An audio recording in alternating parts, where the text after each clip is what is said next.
to the Fantasy Footballers Podcast with your hosts, Andy Holloway, Jason Moore, and Mike Wright.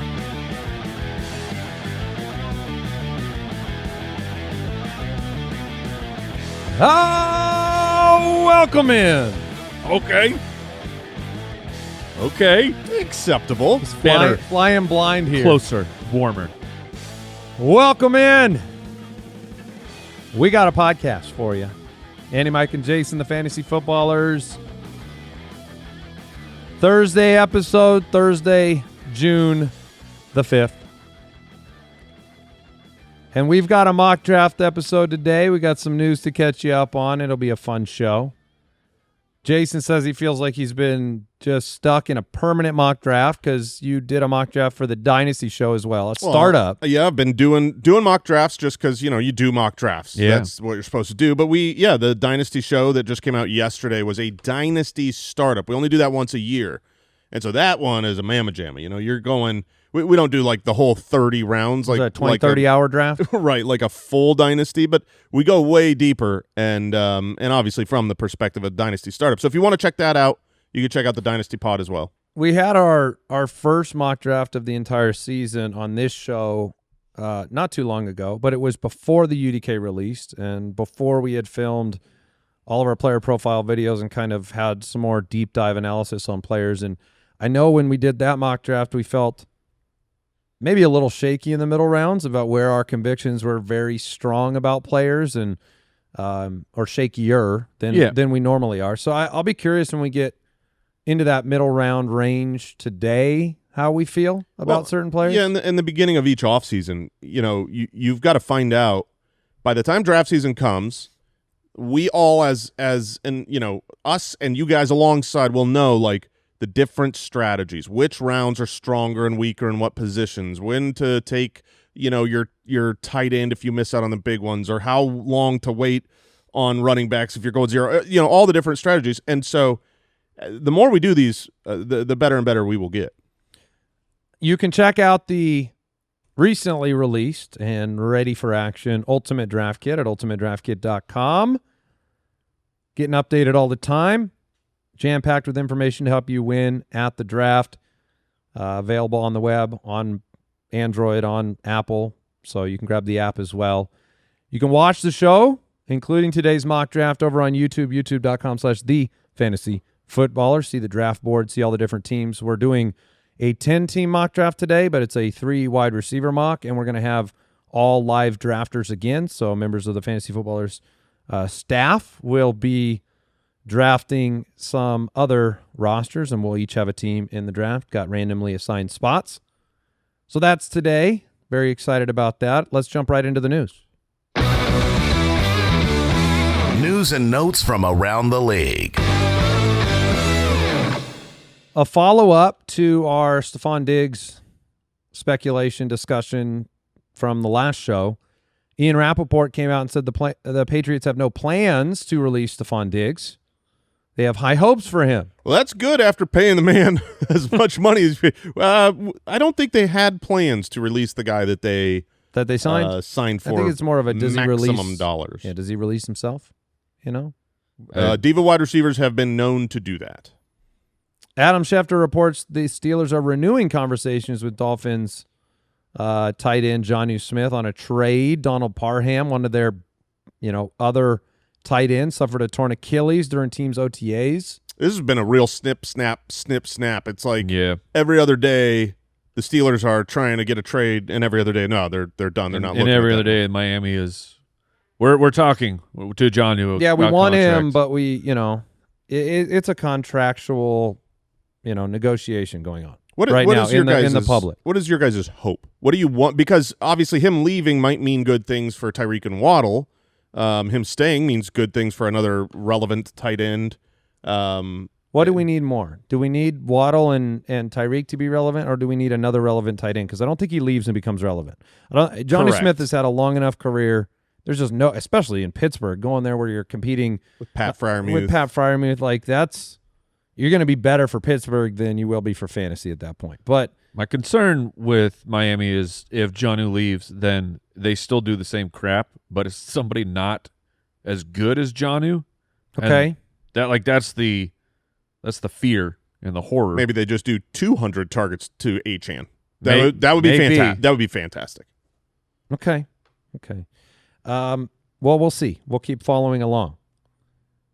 Kyle Pitts dealing with a strained muscle in his foot. It's held him out of OTAs. They're being cautious with him. That's what they said. He's been in every meeting and been in every other thing they've done other than being on the field.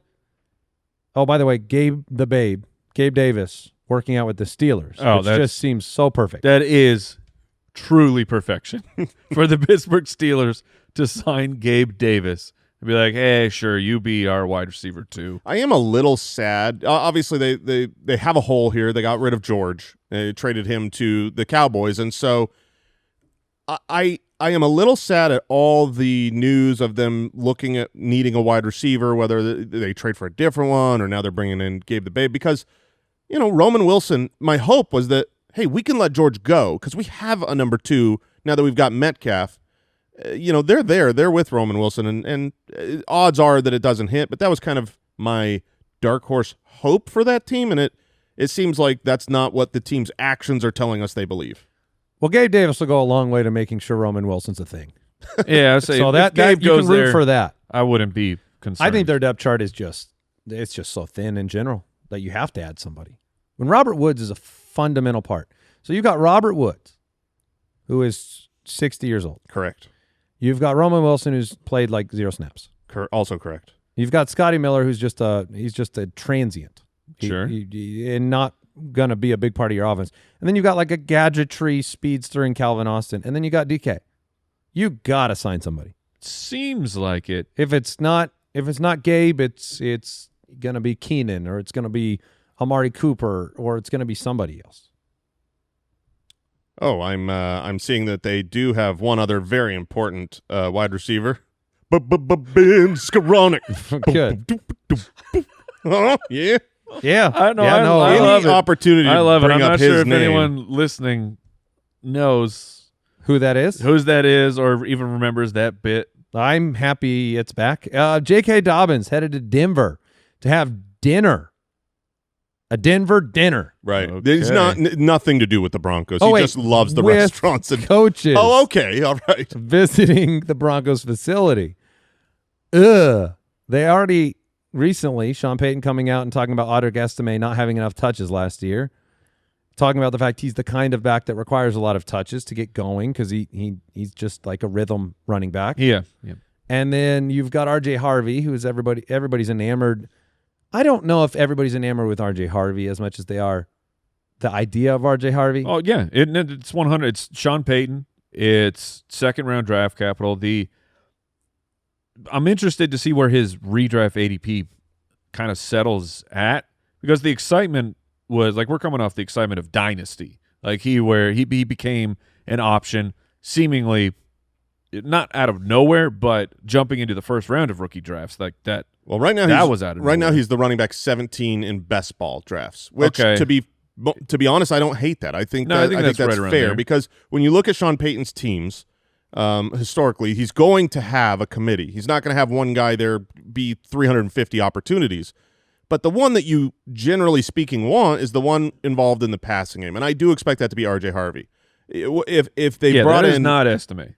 Right. Well, that's definitely not Estime. But my point is, I think that if J.K. Dobbins were to come in, I think it's more impactful on Estime than it is on R.J. Harvey. We won't be happy with R.J. Harvey if he's just a passing down back. We won't. Not if he's just a passing down. But I mean, because if you have Estime, Dobbins, McLaughlin, Harvey, I imagine Bidet. I think Dobbins would there's Bidet or McLaughlin would not be on the team. Man, when you guys say bidet, it still feels like you're doing a bit. It feels like you're. You mean because his last name's Beatty? Yeah, for like half the year. It's spelled and looks that way, and But then now it's now pronounced bidet. It's been changed. We've been here. We've been here. Devon A-Chain. Oh yeah, he was off the A-Chain was better, by the way. See, I know we're accustomed to A-Chain, but we're gonna get it right. Bidet. Which has its own benefit. Which is, honestly, is better. And another one that changed to being right, which goes great with bidet, is booty. Oh yeah, You know what I mean? Yeah. It was Boutte. We brought Booty back. But now we got Booty and Bidet, and it's legit. We got to get them on the same it's team. legit. Get them on the same That's team. actually how you say those names. I'm really tempted to bring up Papa Josh's bidet issues. Oh. I'll argue. Man. I'll argue. Oh. Because don't. But we can mute your microphone. don't bring it up. Okay. I mean, All I right. did tweet about it. There's a process to using a bidet, and not everyone knows how. That's the gist. But the nice thing is, Papa Josh, I believe we fixed a problem for you. No, he's still on his own. No, he's No. not. No, he's not. No. I'm I've unraveling tried the whole both. thing. I'm just. It's the off season. A bidet is meant to be used to clean yourself Yeah, after you use the restroom. Number 2. Yeah, Yeah. you're gonna wash the poop off your butt, so you don't have to smear it around. Yeah. And everybody knows disgusting. this in the world except for one person, Papa Josh, who insists upon a pre-wash wipe. Yeah. You gotta. I gotta wipe this off before I wash it. And Do you guys? Do you rinse your dishes before you put them in the dishwasher? Mute No. his microphone. No, you not you actually- need to tune into the you're spitball. actually Do you not- vacuum before you mop your floor? no. Wait, both of those are no. Wait, you vacuum before you mop? You That's carpet, bro. you You vacuum- mop No, he's carpet? talking tile. You You mop vacuum? Sweep? You don't There you sweep go. your kitchen I would before you sweep mop it? if there were big old. Ah. All right, let's get to the mock draft. All right. All right. This will turn into a Yeah. 60-minute argument. No, that's true. Did I mention Rashi Rice, full participant in practice? you did not. You did but, not? Whoo, baby. Yeah, and watching him run the routes, just similar to what you saw with Diggs. There was no knee brace on. He's looking, not limited at all. He was not working with the rehab players. He was working with the main team. So that's great for this time of year. All right. Into the mock draft we go. The Fantasy Footballers Mock Draft. Well, like I said at the top, we've got a 10-team half PPR mock draft today. 1 quarterback, 2 running back, 3 wide. So a 3 wide receiver draft, 1 tight end, 1 flex, 4 bench. And it looks like we drew I'm at the 4 spot, Mike at the 8, Jason at the 10. So I think you were in the second to last pick last time. Which was the 10, right? Or something like that. Yeah. So you didn't like that, so we'll give you back-to-back picks in this draft. Yeah. And a reminder, all the tiered rankings with the ability to plug in your custom scoring, all the cheat sheets, everything is available at ultimatedraftkit.com if you want to use that for your draft. Today's mock draft, we'll jump in. Papa Josh has the number 1 pick. He went Jamar Chase. Jefferson went next to Jake. And Kyle, the Borgogan, went CeeDee Lamb at 103, putting me on the clock and in a, I guess what some might consider a conundrum in a 3-wide league. But, to me, there's just such a limited amount of difference making running backs that I'm not really put in a tough spot here. I believe in the last draft I was sitting at 2, and I went Saquon on that one. I have Bijan and Saquon neck and neck, so for the sake of going a different direction, I will take Bijan with the 4th pick in the draft, first running back off the board in a 3-wide. And so you're not going to be unhappy there. Yeah, when we left last season, it was a foregone conclusion that Saquon should be the number 1 running back drafted. But the deeper you dig into it, Bijan should be the number 1 running back drafted because I think their ceilings are near each other with Bijan's PPR work. But I feel like the safety of Bijan, he doesn't have the same risks based on age and last year's utilization that Saquon does carry some of those yellow flags in. This is a man who saw the Madden cover as well. That is also true. The last 4 Don't worry running about backs, it. the last 4 running backs on that Madden cover, I believe it's every running back ever. they've been, they're not good. So I'll go Bijan at the 104, which leaves Saquon for the 105. Matthew Betts taking him. Julia goes Amon-Ra St. Brown at 106, which, that would have been in consideration for me if I was going to go wide receiver there. Jahmyr Gibbs off the board at 107 to Al Borland. And then, Mike, you're on the clock here at 108, 3 wide, 10-team mock. So, yeah, I'm in an interesting spot here. So I'll get my player, then 4 more players will go before my second pick. So running backs, in the last mock, I'm in on Christian McCaffrey, as if you can take him literally whenever for me, and Ashton Genty. I mean, yeah, HN and Henry. I mean, there's Brooks and I guess Jason they're are all still drafting after you here, and so wide receiver wise, Puka, Malik, Nico, Brian Thomas, Drake London. Those are the top guys in ADP. Puka would be the next highest on your board. Puka would be the next highest in my rankings. Yeah, I'm just gonna go. I'll go Puka. I'm gonna try it out. Puka off the board. Oh, who poop emojied my Puka? What is happening? Probably Baby Jake. Is that you again, Baby Jake? I think Puka was the player that I was hoping and actually assuming would fall to me at the 10 spot. He is usually what not happens respected. when you assume. He's usually not as respected in drafts as I think he deserves to be. But I'm still happy where I am. So Puka goes off the board. Mike, your first pick, a wide receiver. Malik Neighbors to Brooksy at the 109, and Jason on the clock with back-to-back picks. Back-to-back picks. In a 3 wide, it's very tempting to take Nico Collins and Brian Thomas Jr. I love both those guys. They're very, very highly ranked. At the turn, however, I usually prefer to split up the positions. It gives me more flexibility later in the draft. If I go wide receiver, then I've got to wait 20 picks until I get my first running back. So I'm going to split them here. Tight end. You Oh, darn dude. right. Go high T, man. Yeah, McBride and Bowers. That's high No, I'm- TE. High T. Take 2 running backs. I'm going to take Nico Collins at the wide receiver position, and I'm going to reach for the rookie here, which this is exactly where he's going to go come draft season, so I might as well take him now despite ADP. Ashton Genty at the 201 here. I would be really happy if I were you with that combo. I was curious, like, was Brian Thomas Yeah, I mean, in the mix with Nico? Because Yeah, I absolutely. know you love Brian Thomas, and I was just wondering how hard that decision was. I love both those guys. It's a coin flip. They're in the same tier to me. When I just went based on where my rankings are right now, and specifically half PPR, since that's what this is. Okay, so Collins and Genty to Jason, first 2 picks. Brooks comes back with another wideout. A.J. Brown going at the 202. Mike, you're back on the clock. You're going to have a long wait after this pick. Yeah, and I know it's 3 wide, but for me, I think Christian McCaffrey is, if you want to take, if you have the courage to take him 101, it doesn't bother me. So to have him drop to my second pick, I feel like it would be against my personal morality of 2025 Sure. to not take him. Yeah, I speaking of McCaffrey, like, because, I mean, strong responses when, I mean, you've got him really high. Yep. We've had the discussions. I came in the other day, and I just told Jay, I was just sitting in the office with him, I go, I don't think it's going to work out for Christian McCaffrey this year. Okay. And I think about 10 minutes later, I get a DM from Jason. And no context, no commentary. I could probably pull it up. And it was just a moment, one story, and this was it. It was the run. It was from 32 beat writers.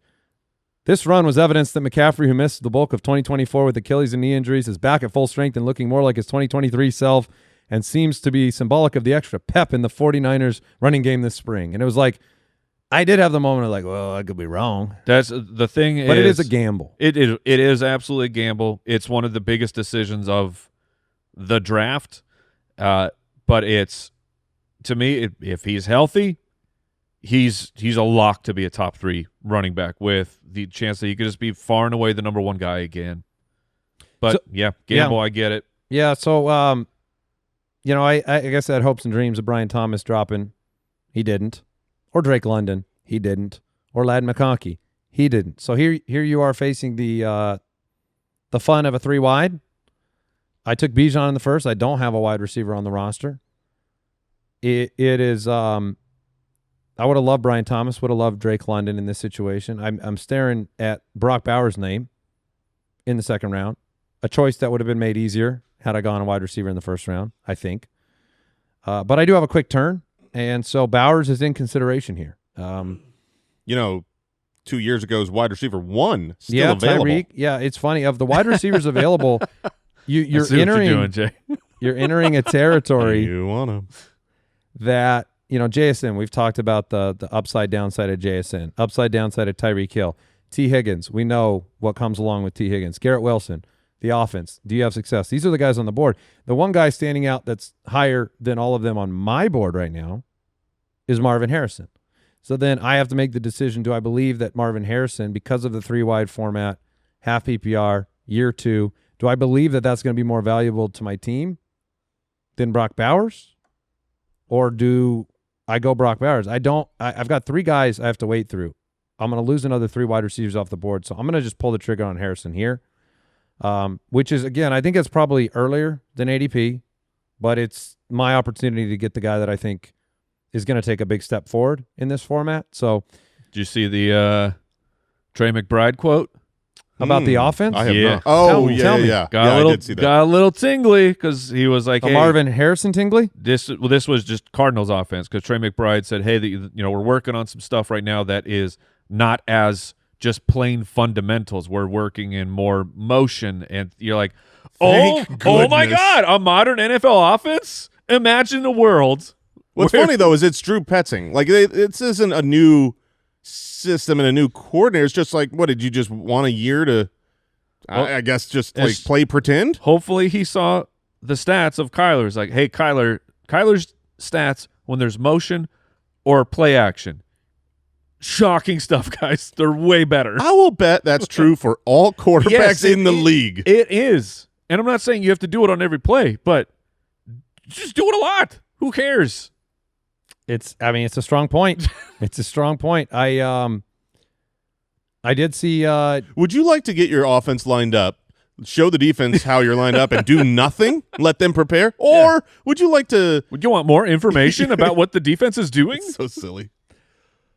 I drafted Jameson Williams. Oh, my Man, gosh. you're going after your dudes. I will say this. Can I? Oofta. So yeah. True transparency here. It was gonna be between him or like taking the shot on like George Kittle, because after I took Harrison, it went Henry, Irving, Bowers, Higgins, McLaurin, McBride. I knew I was kind of taking McBride off the table for me, at least if I don't necessarily want the double Cardinal exposure in the first 3 rounds. Jameson Williams is the next highest guy on my board. Right behind him would have been Devontae Adams. So I'll just go with the guy that I had highest on the board. Rashee Rice goes next at 305. And so, we've seen 2 tight ends off the board at this point. Derrick Henry dropping to 208. I think that's interesting in this format. A guy who was number 2 overall last year. Bucky Irving goes 209. What do you think of the pricing of Bucky? Is it too high for you? It's too high for me personally. I think that he's being drafted near his ceiling. I've got him as my running back 11. That's great. He's a running back 1, but I don't think he has that kind of top 3 upside, and I hope I'm wrong because he was so explosive as a rookie. But there's still a couple running backs on the board here that I have higher than him. So Jameson, Rice, Jacobs, and Achane going off the board in the 3rd round. Achane to Al Borland, and we'll take a break, come back with Mike's 3rd pick.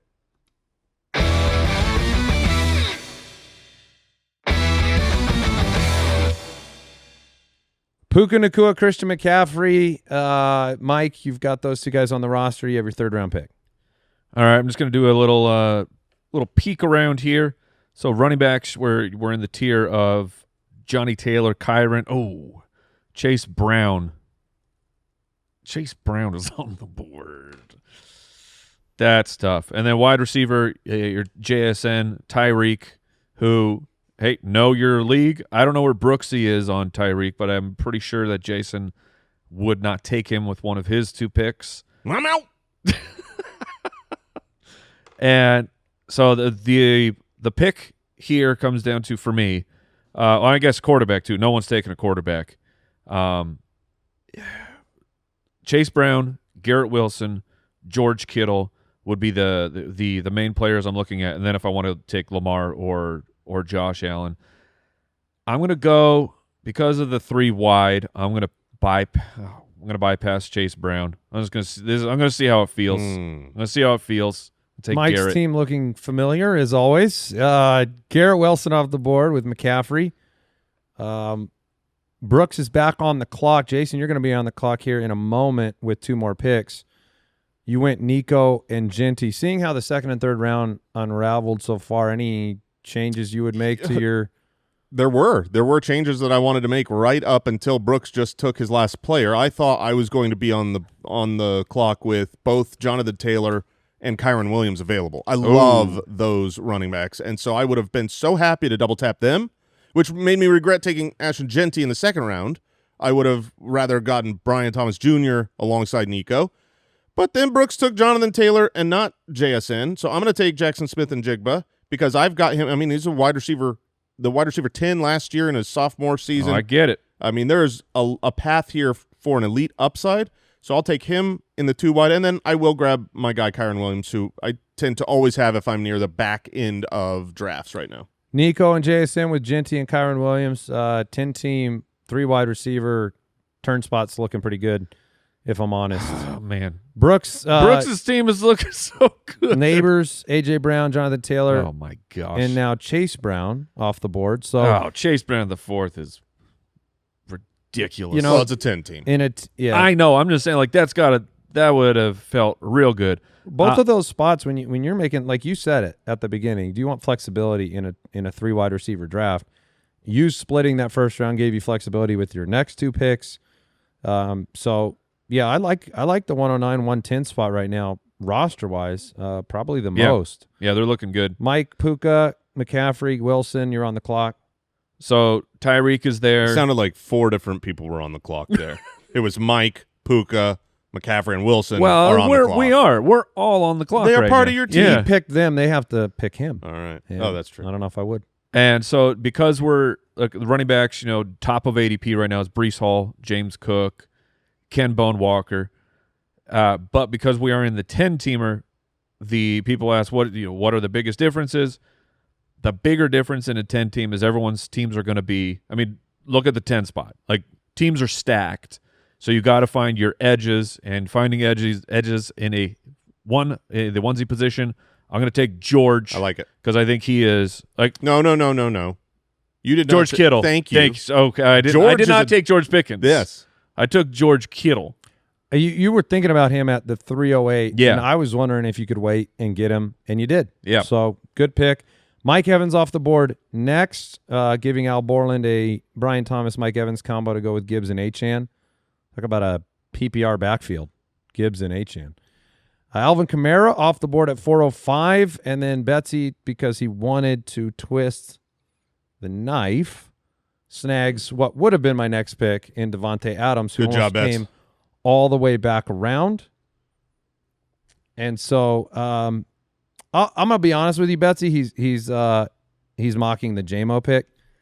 I definitely, as we're doing this live, meant to put him in my queue and decided on the spot. Like he was the next ranked guy up, which is what I said when I took him. But I also, it's not where Probably would have waited. it's not just where you have them ranked, it's where people will draft them. But turns out when I'm hosting a show, doing a mock draft, and you click plus, plus is draft, Right. whereas the little like paper plus with the plus, that's Q. So I just drafted Jameson Williams and moved on with it. That's all right. It seems like it would have worked out pretty well to circle all the way back. That being you said, could have got him here. Yeah. Maybe even in the 5th. that's Yeah. really would what you- the plan was. That's why the Q was where he was going to get Could have stashed. taken Josh Jacobs or someone. Yeah. So what's interesting is you've got Tyreek Hill on the board still. You guys have both brought him up at multiple times throughout the draft. Just he's kind of dangling out there as one of the last tier of guys that can still be That's bait. a top 12 type of performer. I just saw some camp film. I don't know if you guys saw it this morning. Of Tyreek? Yeah, it was Waddle and Tyreek, and it was more of the get off the line drills. And you watch these, and it's always beneficial to see the other receivers because it's a great comparison. And Tyreek was very still Tyreek in this. It was just like a different species from the other wide receivers off the line. It just looked. I will say this. There was some data. I can't remember who put this out on Twitter. I apologize, but someone was just sharing veteran open rates as they age. With just how often are these wide receivers getting open in their last 3 years and with their age there. And Tyreek was at the top. He was open last year. He was getting open last year. So I think it was more of a system issue, a Tua McDonald bad offensive line concussion issue. It was not Tyreek having necessarily lost a step. That being said, I don't know that changes. They're still going to have to get the ball out of his hands super quick. But he absolutely in 4th round, that is delicious bait. You are gonna love the hook. Yeah, you really are. Well, it's I'm gonna have to roll with the punches on JMO around early, but we talked about that on the show. I think it was the last episode. The quick question, like, what happens when a pick goes sideways? Like, is it going to unravel the rest of your draft, or you just roll with it? So, getting Tyreek in the 4th is where I'm going to go. Devontae Smith off the board, Chuba Hubbard, DJ Moore, round out the 4th round. James Cook, last year fantasy darling, goes in the 5th. That's fine. George Pickens, or as you call him, George, off the board at 502. In this draft, that's over. Sutton's still sitting there. Metcalf is a 1 sitting there. Zay Flowers still on the board, and Breece Hall still on the board at 504 at this point. Man.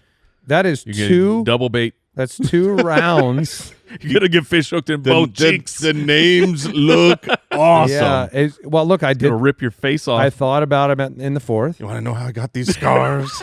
I drafted Hill Tyreek and Breece and back Breece. to back. And they pulled from both sides. Oh my gosh. Yeah, well, I'm dead. Breece Hall, 2 rounds below ADP.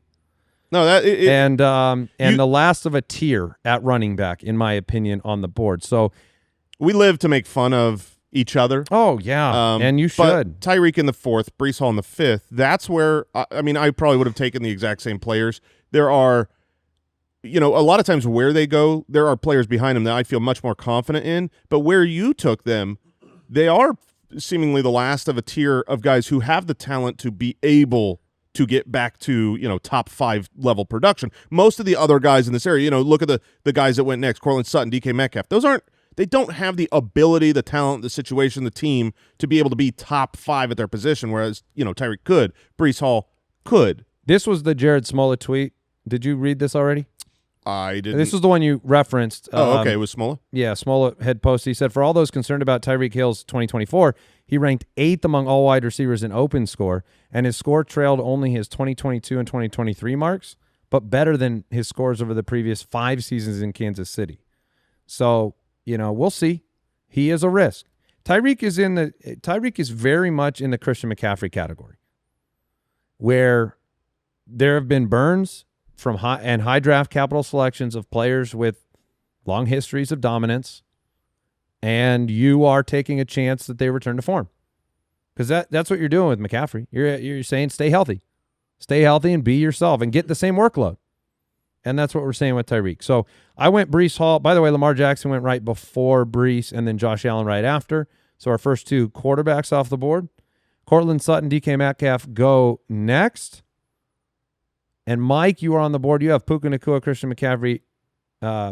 Every G I see now, I just want to call him George Wilson. Everybody's a George, because you got George Kittle, Garrett Wilson, and you're back on the clock.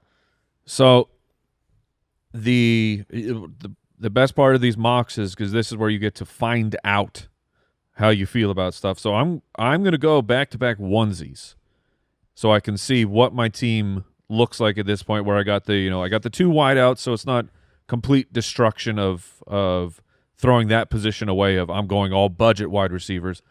So then it comes down to, he's got a full CMC dependency at running back, right where you want to be. Hey, it's hero RB, baby. Yeah. Hero RB. If it works out, my team will be dominant. And then it hero IR. It could be. It's like, do I want Jaden, Jalen Hurts? Yeah, I was curious if you're going another onesie, which guys are going to be? I'm gonna go as much as it could be Jaden, and how fun that would be. I'm going to stick with the tried and true. I'm going to take Jalen Hurts. Long may reign the touche poosh. Okay, yeah. Which it seems as though the next pick for Brooks was going to be Jalen Hurts. Oh, so eat it, Brooks. at least you unsettled him. Yeah, he wanted the stack. Yeah, he did. And he ends up with Jaden Daniels off the board, Hurts and Daniels. So 4 quarterbacks in the 5th round. Well, that's a shame. I really wanted one. I had 4 quarterbacks queued up: Lamar Jackson, Josh Allen, Jalen Hurts. You knew that run was going to start. Jaden Daniels, and it started and it stopped, because for me that's the end of that kind of tier. So I'm I'm at a place here where the onesie positions, quarterback and tight end, I would pull the trigger on any of the true difference makers here. But there are 7 difference makers between those 2 positions. You're talking Bowers, McBride, Kittle, and then the aforementioned 4 quarterbacks. They're all gone. So I'm back to running back and wide receiver. When you end that break, that doesn't mean you just take the next best quarterback or the next best tight end because, they're not difference makers. TJ Hawkinson's fine. Sam Laporta's fine. Those are – Jonnu Smith was the tight end 4 last year. If he's, a Dolphin, I think he's going to be – but he's not winning people championships. None of those guys are. So I want the depth at the position where you need more guys. I'm going to take – first off, Teteroa McMillan at wide receiver. Oh, nice. He was very much in consideration for my next pick. And now, I've got a bunch of options at wide receiver, guys like Zay Flowers, Chris Olave, who I love and am terrified of and forever will be. And then at running back, you've got the some of the rookies that are down there. But I think there is one guy kind of sitting in a tier by himself. He's a vet. Please take him away. Take him away from me, dude.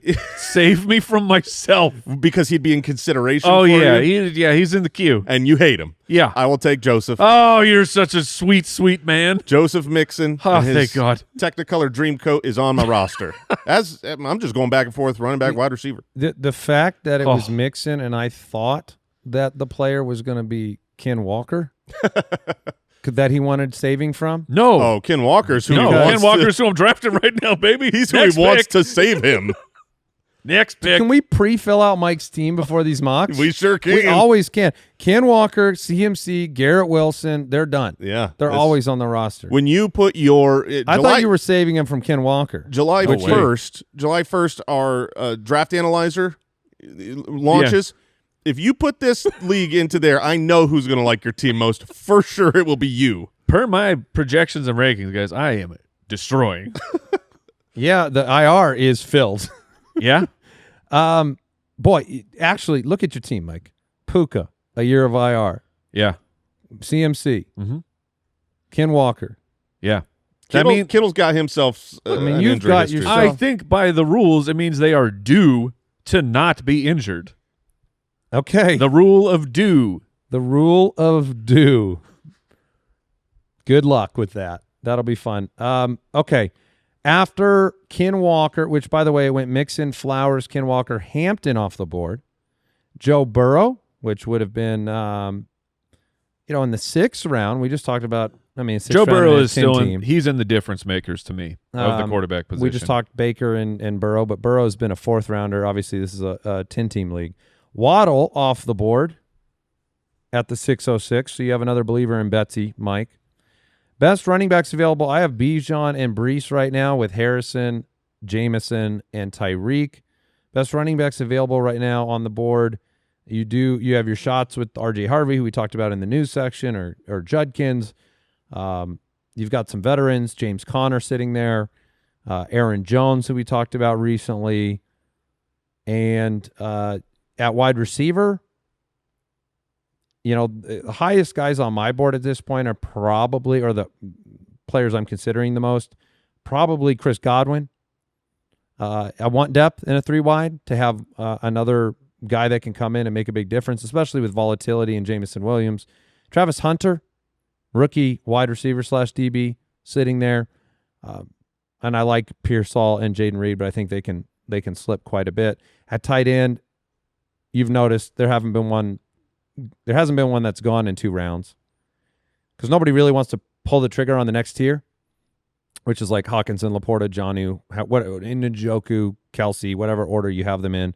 And then at quarterback, after Burrow's gone, same story. Yeah, and if you're wondering when to pull the trigger on that next tier of tight ends, it's not a matter of I don't want Hawkinson or I don't want Laporta.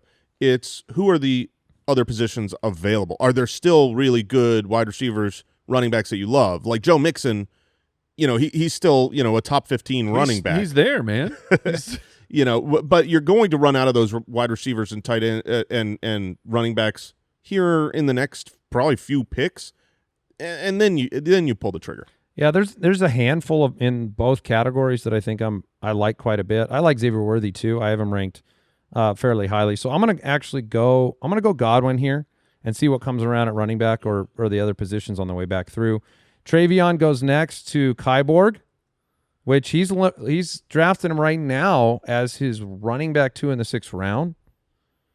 I know Jason and I Because Kyle also went double onesies. He did, yeah, which, he had a chance to go wide receiver, running back at that spot. Goes Travion. Connor off the board. Olave off the board in the 6th round.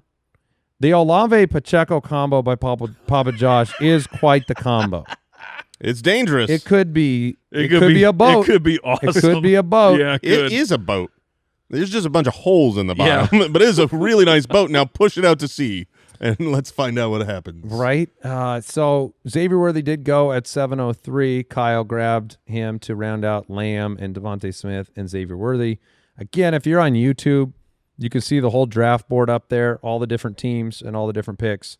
It's a good opportunity for you to take inventory of how it went down. Because, look, mock drafting, the reason we're doing this, see how things play out in a real scenario. And what kind of, what do the hooligans in our office do to try to take players we care about away from us? So I'm back on the clock. My running backs right now, Bijan and Brees. A couple of the rookies sitting there, R.J. Harvey. Did the news today make either of you nervous? No. It didn't make me nervous personally. No, I saw Dobbins play most of his games last year. Where are you with DeAndre Swift this year? There was another news blurb about him preparing for a bigger workload. The closer you get to the season, the more you just have to take a chance. Thank goodness he's not steamed up yet. I hope he doesn't. He won't. Because there's players where you just I don't believe in DeAndre Swift, but given his price and what I believe about Ben Johnson and what I think that offense is going to do, I'll take chances on some of those guys. I would say I'm willing to be wrong on this one with them on my roster. There's guys you're like, I'm willing to be wrong, just pass them. I'm willing to be wrong and draft them. This is about where he's going in most drafts. There are 22 running backs off the board right now. So he would be the 23rd ranked quarterback. He has never finished worse than 23rd in his career, including the seasons he's missed games. All right, I will make my pick in just a moment.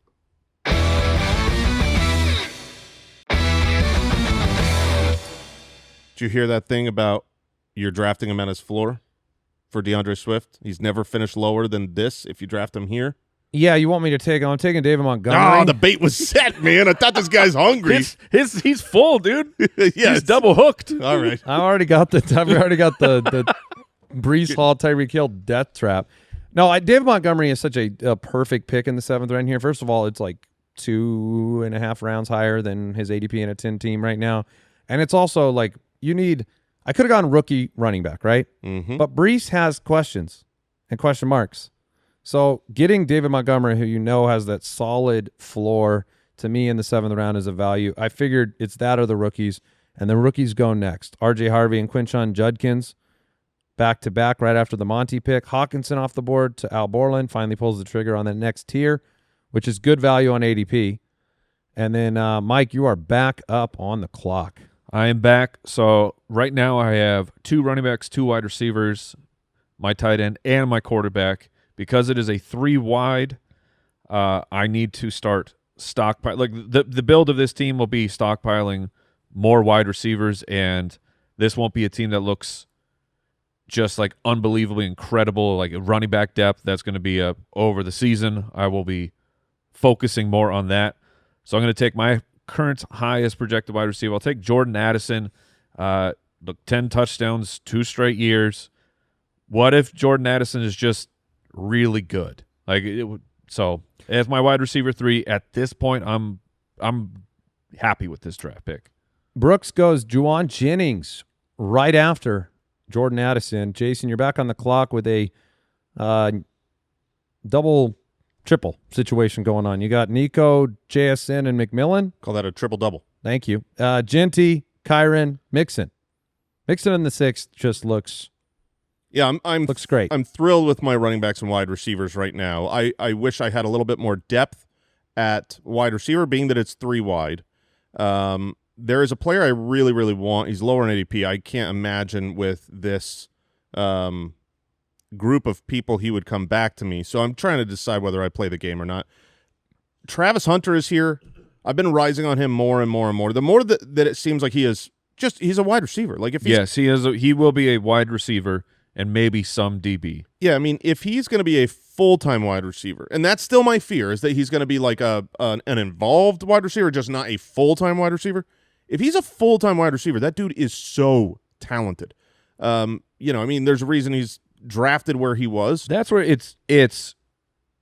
I can't wrap my head around fully the Travis Hunter, just the whole situation of, because watching Cohen talk about it is like, he's in the wide receiver meetings and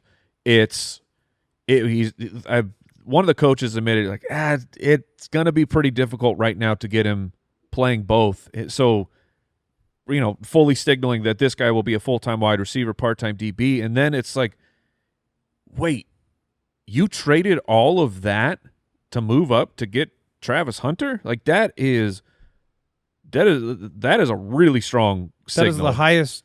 If he's just a wide receiver, right. It's the highest draft to wideout since Calvin. That's wild. Yeah, that's what I'm saying. Like it is crazy how much they spent to go after him. Which to me, I'm like, I don't fully know how it will work for Travis Hunter. I can't tell you this is exactly the path. It is more of that dude is good. A team mortgaged their future to move up and go and get him. They will have to figure out how to use him. You took him. He will be my pick. Before you even brought him up, he wasn't going to make it past my next pick. Yeah. So now the question is, do I? I'm looking between two players. Sam Laporta. He is now at the point where I think he's a fine pick. The problem is I just don't know how different he is from Evan Ingram and David Njoku and Tyler Warren and Dalton Kincaid and Jonnu Smith. So I'm going to grab the guy I actually want, who I would hope comes back to me, but he wouldn't with this group of sharks. So I'm going to take Caleb Johnson. I believe that the rookie running back for the Pittsburgh Steelers has a fully legitimate chance to be the second highest rookie running back this year and outstanding for fantasy football. Mike, you are back on the clock. Aaron Jones drops to 802 after Jason's Caleb Johnson pick. Mike, you have your onesies. You can go anywhere you want. You've got 5 rounds left. What are you doing? Speaking of a player that I don't necessarily fully believe in, but I know that a lot of people do. I know you guys do. And here as my wide receiver 4, that's fine. I'll take the chance on Judy? it. I'm going with Rome. The Jerry Jeudy, I have to hear that it's Flacco. Like I don't blame people at all who are like, no, I'm going to go on a Jerry Jeudy. I'm going to take what he did and say that it was a true level up. But to me, if it's not Joe Flacco, I don't really want a part of it. But Rome with with what they're doing in Chicago, then yeah, I'm in as my wide receiver 4. Mahomes finally goes right after Rome Odunze at 804, and the often forgotten but never unproductive Jacoby Myers goes at 805. Calvin Ridley off the board, and that's 27 running backs have been taken now, Andy. DeAndre Swift. Oh, no, I'm taking DeAndre Swift. Yeah, I'm taking DeAndre Swift. I was going to tell you. I would too. Like I was thinking about him in the previous round. Like the opportunity for him is awesome. So I'm going to go DeAndre Swift in the late 8th round. Diggs and Trey Harris go next. Speaking of Diggs in New England, positive Kyle Williams chatter. Careful. Just watching him at camp. Careful. Trey Harris, Tony Pollard, Jerry Jeudy, Jonnu Smith, Ricky Pearsall, who is very high up on the list, off the board. And sitting here in the 9th, I am now going to take discount Joe Burrow. Baker Mayfield will be my quarterback. He will also be a stack with Chris Godwin, who I took in the 6th round. So that makes me feel cozy there, taking Burrow much, much later. Just in this draft example, like ADP-wise in a normal 12 team, it was 4th and 6th round for Burrow and Baker. In this one, it was 6th and now 9th round for Burrow and Baker. It's the right time to put a top upper echelon guy at the quarterback position on my team. Laporta goes next. So Jonnu and Laporta in the 9th round. I think that Laporta value is fantastic. That he's in the same tier as Hawkinson, who was genuinely a value by the time it got taken in the 7th. This group is not drafting how I think most average groups will. I think those middle tier tight ends will be pushed up because people are like, I need a tight end, and they'll grab them earlier. This was done just the right way. Kudos. Good job, everybody. Good job, us. Jaden Reed at 907. Great value there, in my opinion. Mike on the clock again. Addison and Rome, the last 2 picks. Okay, so I feel okay about the wide receiver depth at this point now, with Rome being my 4. Going to take a chance of, I don't know where he would go in the draft, but I'm going to take Cam Scattaboo. I love it. Projected by me starter for the New York Giants eventually. That was a pick over Tracy? Yeah. Okay, that's a pick over Tyrone Tracy, which is still a tough one for me to make. But I think that I think it's going to start with Scattaboo as the 3rd down running back. But in my evaluation, I think Cam is just a player that sooner than later it will be, you can't take him off the field. We got to keep him out there. Jason, you are back on the clock. Couple of rookies with your last 2 picks, maybe to compensate for Joe Mixon. I don't know. Actually, you've drafted 3 rookies, out of the 4. 3 out of the last 4. Tedero, McMillan, Hunter, Caleb Johnson. Back-to-back picks here. You are still in need of a quarterback tight end. And I'm going with the onesies here. So the tight end, I'm making, I'm trying to keep my age in the middle. So a lot of rookies, and then I'm going to add Travis Kelce. Yeah, I thought about, At this point, if you're at the yes. 9-10 turn, I'm projecting him to lose a lot this year to the other guys, but I don't care. I'm Take looking that at him chance. or Evan Ingram. Give me Travis Kelce.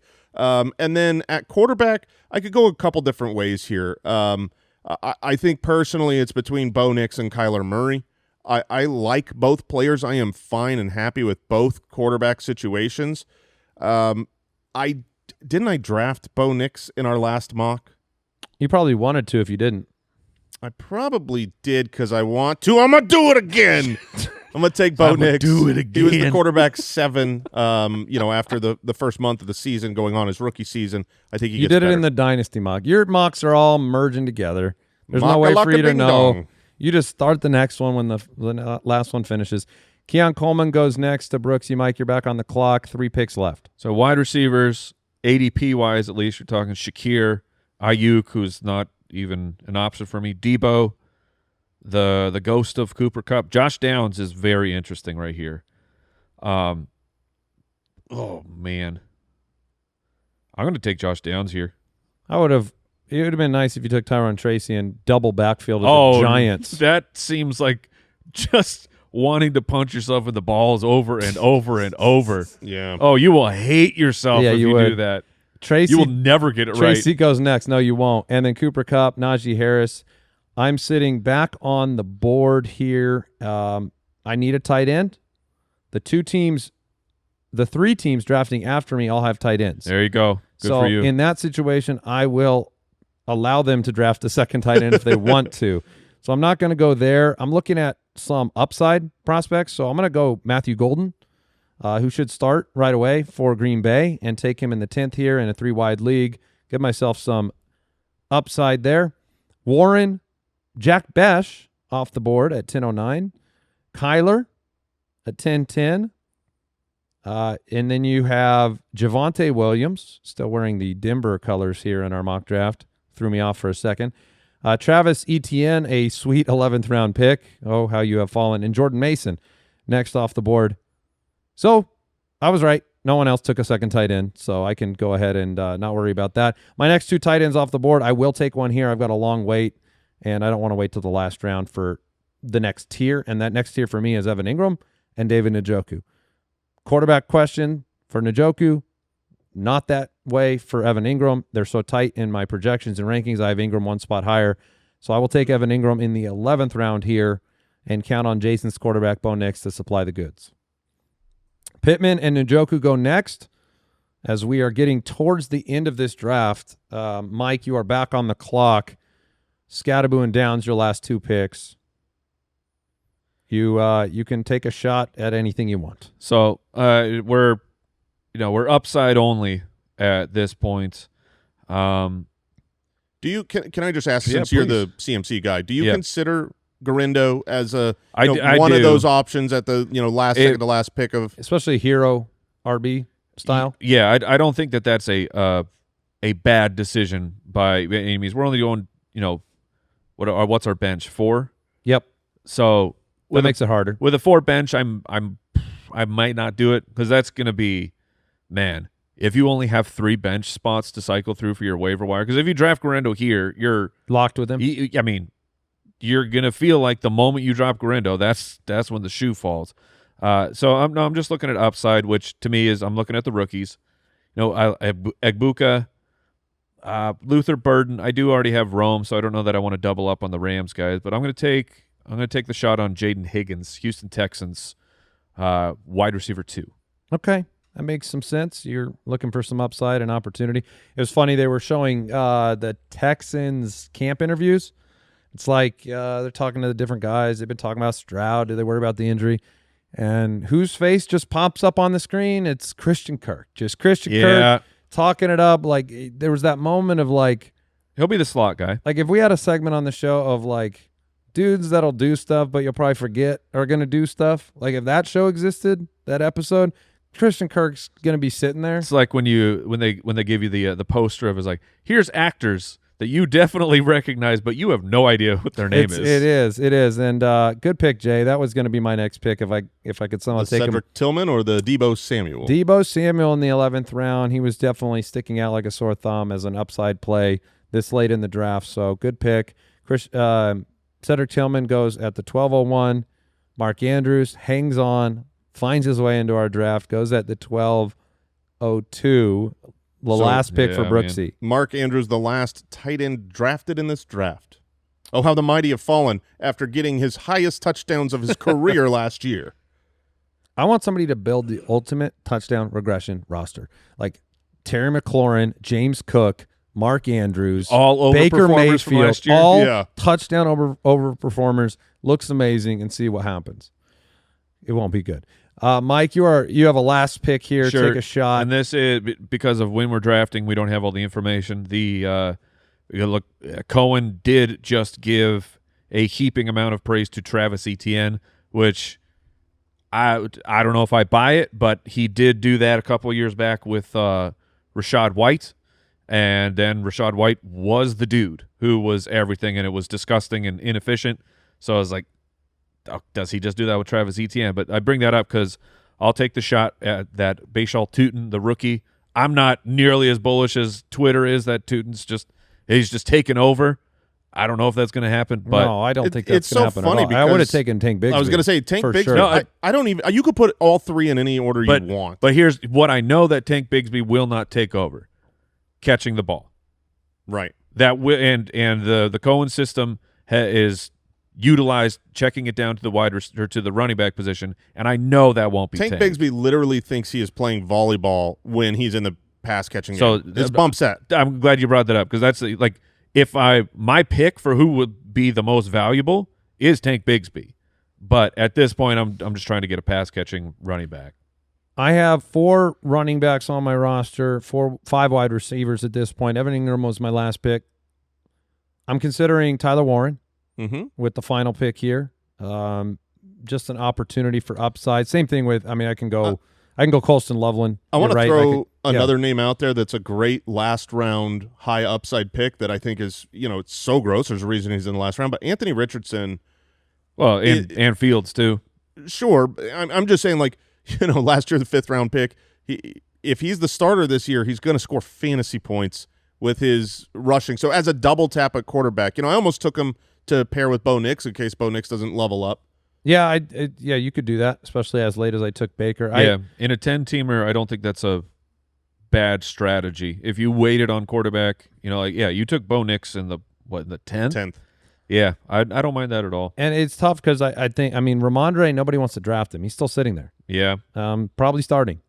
This has been a very productive NFL pro to the tune of getting a contract, and the team has talked very positively. I'm just gonna roll Tyler Warren here and just see if you get a breakout style campaign. We're 2 in a row at this point. I'm not laughing at you. You're laughing at Kyle taking the undrafted, the unrostered Keenan Allen. It's not course. a bad pick right now. It's stupid because we don't know where it's he not is, that and stupid. it's stupid because he won't be here. Like if he gets a team, come draft season, he's going to be several rounds higher. So it's a good pick, but Kyle has repeatedly told me that the Cardinals are going to sign Keenan Allen. Oh, that would be super awesome. I'm fully in that camp. Like I think we talked It makes about, sense. talked about that a while it's ago. It's either Greg Dortch. Michael Wilson. No, Wilson will be on the outside. Wilson was a sneaky. He's a sneaky late round pick in a 12-team league because the camp buzz is very positive and he's going to be on the field. Michael Wilson is. Look, if you think about like we see them, they didn't address the offense in the draft, and that means a lot to us. And we're like, it's a big pat on the butt to Kyler and Marvin Harrison. It's also an endorsement of Michael Wilson because you didn't spend any depth picks on wide receivers in this entire offense when you didn't have anybody last year. To me, it was an endorsement of his spot on the roster. But I did on the roster. It's just the path to upside when he played 16 games.